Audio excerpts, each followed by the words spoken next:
નમસ્કાર પ્રિય દર્શકો, પ્રસ્તુત છે ચર્ચા રાહુ રાશિ પરિવર્તન પ્રભાવ સંબંધિત। 18 મે 2025 રાહુ મીન રાશિમાંથી કુંભ રાશિમાં પ્રવેશ કરી ચૂક્યા છે, જે 25 નવેમ્બર 2026 સુધી રહેશે। ત્યારબાદ મકર રાશિમાં પ્રવેશ કરશે। કુંભ રાશિ શનિદેવની મૂળ ત્રિકોણ રાશિ છે। રાહુને પણ કુંભ રાશિના સ્વામી કહેવામાં આવ્યા છે।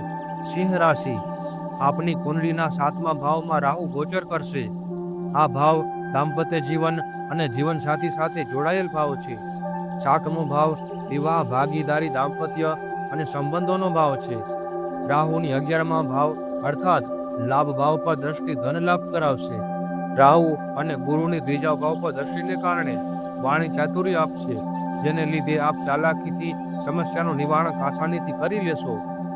ગુરુની દ્રષ્ટિને કારણે વિવાહનો સંયોગ બની રહ્યો છે। વિવાહ સંબંધમાં જોડાતા પહેલા સમજી વિચારીને આગળ વધવું, ધોખાનો શિકાર બની શકો છો।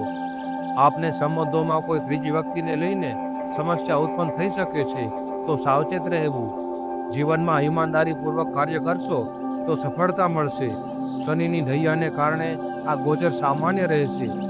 જો આપની કુંડળીમાં રાહુ અને ગુરુની સ્થિતિ સારી છે તો પરેશાની ઓછી થશે।